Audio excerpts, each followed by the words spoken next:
But here we are now in Chapter 6, the reunion. Subsea is searching for the Dr. Jones location. Will Navcom catch his signal in time? Alright, so there's a lot of different islands here in these chains. First thing to do is go down here and cut through. You can see that little bit of a current coming through there, as they've had earlier, to tip you off. This is the village where all the oldest folks in the world live, 199 years. I guess that's her secret, finding the big heart. She probably did that Fluff trick that we covered earlier. Just keep stocking up on that heart with that hack early on in the game, which we did not do.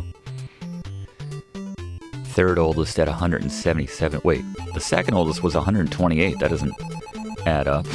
I guess they don't communicate between these different villages.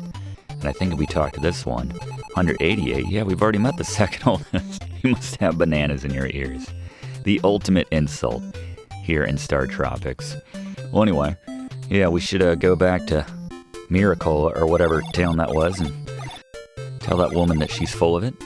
Always nice to tell a 128-year-old lady that she's full of crap. But anyway, every time you hop on the sub around here, he'll give you coordinates. He'll say 49 north, 28 east. That means literally 49 spaces up and 28 to the right. But we can't go straight there because of the shallows and other obstacles. So, plus we have other things we want to find, such as one of those hearts, which I think the oldest woman tipped us off to. So to grab that, we're gonna submerge right here. And we have 4 or 3 other possibilities here. To get that heart, we're gonna hit this bottom one down here.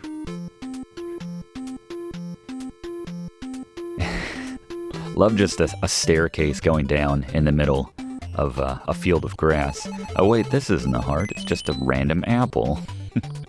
Which literally has no purpose, I suppose, but to confuse you and make you wonder, what's the deal with the apple?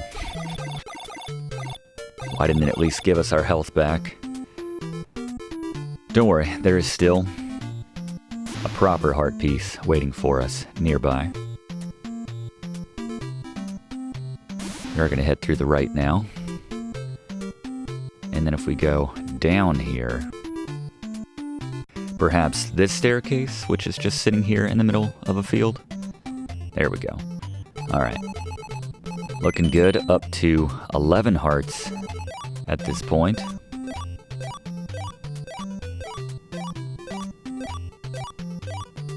So much so that they had to add that second row.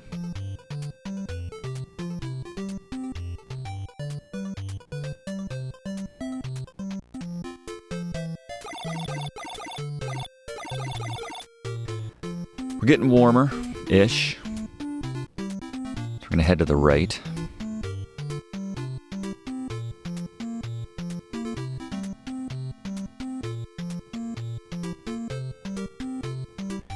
And we have another tiny little, probably just a hut this time, a one-off hut. Who is this? Rob Caruso Cola? A lot of just interesting references thrown into this game. The developers, yeah, it's quirky. It's fun. We only need to go up 4 and then right 29 to get to Dr. J, but we cannot get there from this area. We need to punch through down this way. Number of areas where you could submerge. Take the second from the left to get to the next area. And then the bottom of the 2 here. And then this one right here. And this will take us quite a ways up. Only way to reach this particular area. Just a little maze work in the sub to change things up. Here we go. And once we start getting really close, he's gonna somewhat annoyingly continue to go off and let us know that he's very close. Cut through here. 5 to the north. 3. 2 and 1. 1, 2, and yes, I get it. Signal stopped. Submerge at this point, and this will take you a sweet underwater cavern here that we're going through. And I'm not sure how we disembark while we're underwater here, but nonetheless, here we are as it gets darker and darker.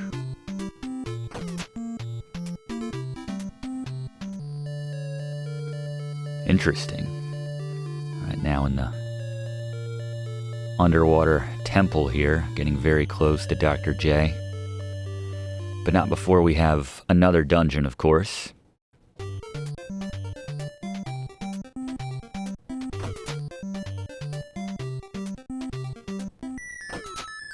And we finally have the double jump, or at least the ability which allows us to clear 2 spaces.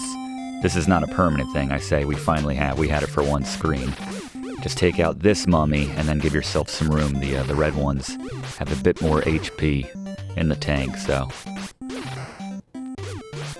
be careful. Even though they move very slowly, when there's a lot of them and you don't have a lot of room to maneuver, with the water being there, it can get a little bit tricky. We actually have a number of bosses coming up in short succession coming up here. Not quite a boss rush because they are spread out just enough, and they're all new bosses as well, but we're calling in Gary quite a bit here. Shortly, use this the anklet here to give ourselves. Note that you can't make that jump there. Can't cover 3 spaces, but we can certainly still do 2. There we go. Just have to take out the enemies there. And here we need to time this up to get into this mummy conga line.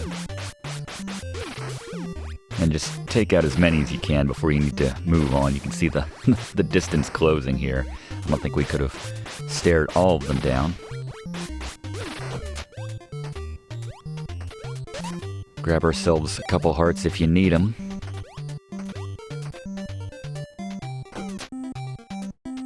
And this little guy is a tiny little preview of what's to come. Gary? Alright, the Giant Turboss. Transition between the blocks near the front of the boss to dodge projectiles. It's kind of like the Octo the Huge that we fought earlier, but when the boss charges at you, get in as many hits as possible. Not too difficult, and just repeat this process, you'll take him down. Thanks, Gary, particularly if you are not using the yo-yo at this point. Hopefully you're not. Should be pretty decent off in hearts, as the first stretch of this area wasn't too difficult. And that might do it, yeah, just 2 quick sequences of getting a lot of hits in. And just continue, cut right through here.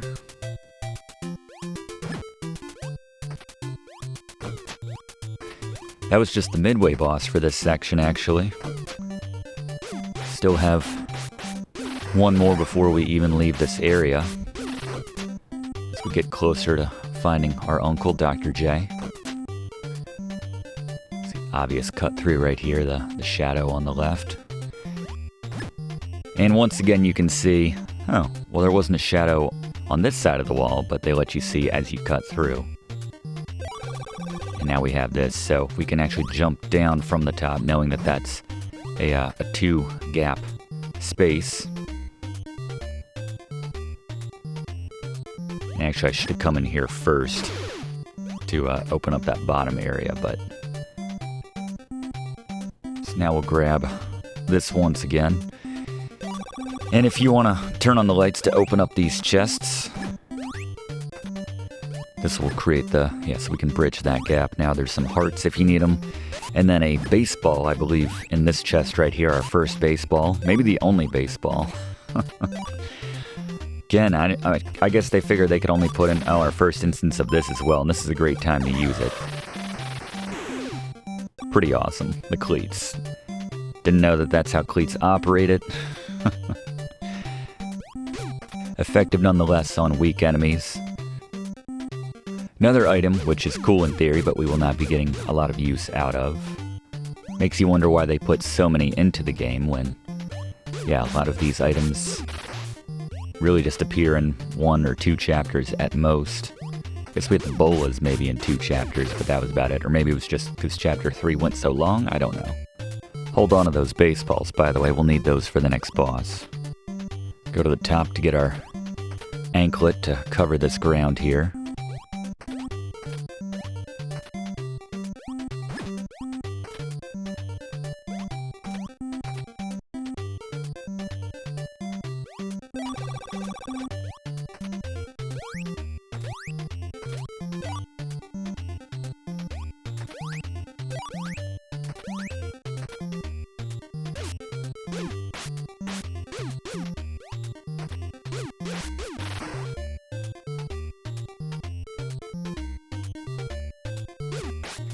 There's actually 2 hearts at the bottom if you want to grab those before you head through that door at the top. Hopefully we won't take any extra damage en route to picking them up. There we go. And if you don't have the shooting star on this screen, you might want to spam those cleats. Because, yeah, avoiding these mummies, it's more difficult when you are moving at a snail's pace with the jump animation. Very slow. I like the novel concept, though, of the different tiles and everything in this game. Nothing else like it on the NES. And have one of the classic StarTropics bosses here. Gary? Boss Broken Joe. Just keep on jumping until those snakes stop coming. Then toss 3 baseballs in the mouths. Repeat this process. Don't get too greedy. Stick to 3 baseballs. Keep jumping until you don't see any more snakes. And then retreat to the bottom if Joe gets a little too close to you, because note that if he touches you, it's an instant death. Definitely keep your distance. This one becomes extremely difficult if you don't have baseballs or the shooting star. But yeah, the baseball should be enough to take him down.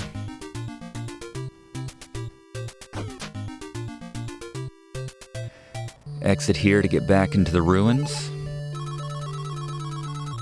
And we have another heart piece which we're going to pick up here in just a second. So normally to continue on we'd go north here, but we're going to cut to the right to add 1 more heart to our total, bringing it up to 12 at this stage in the game. Late stage in the game, coming up on the final stretch, but yeah, it's a kind of a mini maze right here, but we want to go to this staircase to find a heart. You got a big heart. Thanks, game.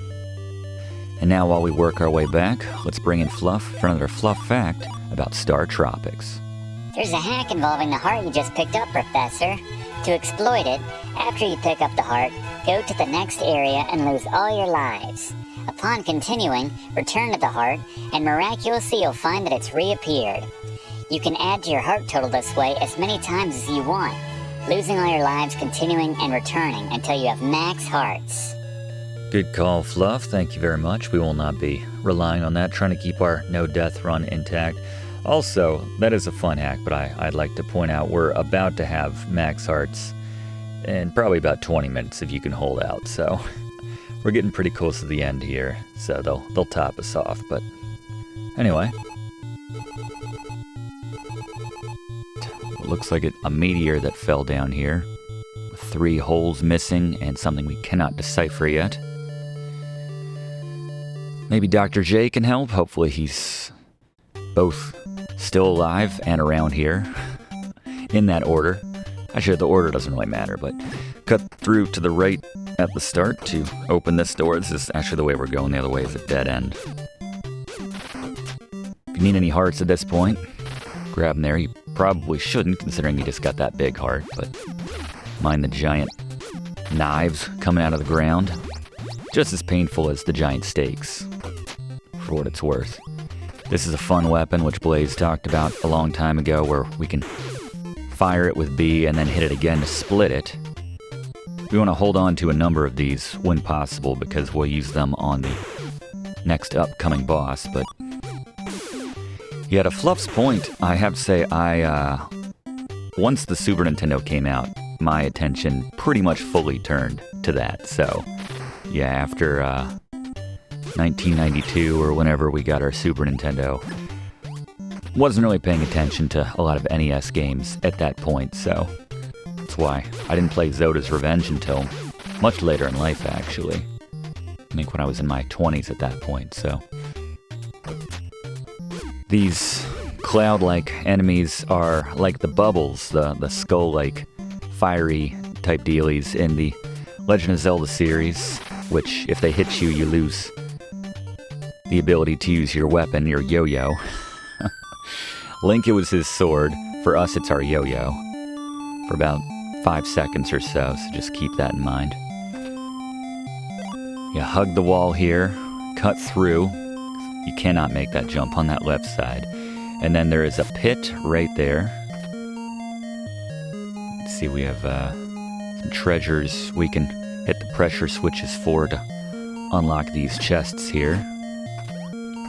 Grab ourselves some medicine and more of these splitting weapons. Again, these will be very useful coming up. We don't need that many for the boss, but it's good to have some. Don't use these unless you absolutely need to, or they're very effective against certain enemies, like these guys. Kind of a mini-boss, so Gary? The Hoodoo Dolls. You want to keep distance, and then toss the asterisks at them and just activate them to break them apart as necessary to hit this mini-boss. Not too difficult when you make use of that secondary weapon. Yeah, we'll face 2 of them a little bit later. We have another chance sign, -1. Alright, we're still +1, I think, overall. Maybe I picked up a 3rd sign at some point, I don't remember, but for this entire StarTropics walkthrough, I feel like we're +1, so we'll take that. Actually, no, we're not, because I'm looking at our lives, and I remember we were at 5 lives at one point. We haven't died at all yet, so yeah, I guess we are -1 overall. Gotten a +2, a -2, and that -1 just now. Yeah, love the asterisk weapon right here that we're using. Probably my favorite secondary weapon in the game. Very useful against these guys, by the way. These guys are very annoying. You can only attack them once they pop out, so just time your asterisk throw until they fully form themselves. Useful against these guys too, actually. Little annoying gnats or some kind of bug-like enemies. Still got the full health, feeling good about that. And we got 2 of these guys at a time to contend with. Again, asterisk is the way to go. They can still be tricky though. Just prioritize getting out of the way, obviously, and know that they got that little dirt that they throw your way.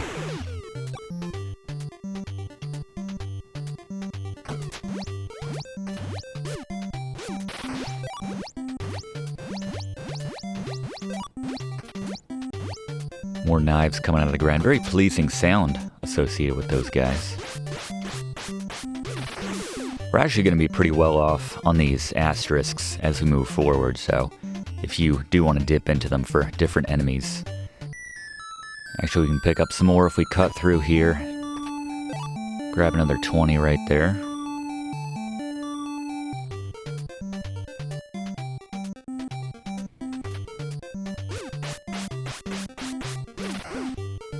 Bad combination here. Guys that take lots of hits, plus these wishy-like guys that disable our weapon for a short period of time.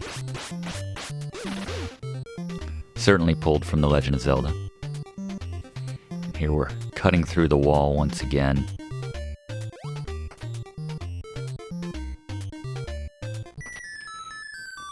And they top you off here because we have another couple of those mini-bosses. We fought one earlier that Gary told us about. We got 89 asterisks, so while we got a glut of these things, you can dip into these if you'd like. Just keep your distance, like Gary mentioned. And while we're battling our way through these guys, let's go back to Fluff for another Fluff fact about how this game was generally received and reviewed when it came out. In terms of reviews, StarTropics was generally well received upon its initial release, with most reviews finding the game to be admittedly derivative of The Legend of Zelda, but praised the setting, story, and music. A few reviews have understandably criticized certain aspects of the gameplay, which I'll echo at least in terms of that bit of lag when moving about in the dungeons, but still, StarTropics holds an aggregate score of roughly 83% at the time of this class, with IGN ranking it number 35 on their 100 best NES games list. That's fair, thanks Fluff. I'd probably put it a little higher, meaning better than 35, but that's just me. Certainly a lot of titles which are worthy of being in the top 50 for the NES, so it's just a matter of where do you want to order them all. So we have the victory music right here for just a second before we're thrown back into getting ready for another boss. We can grab a few more asterisks before we take on the boss.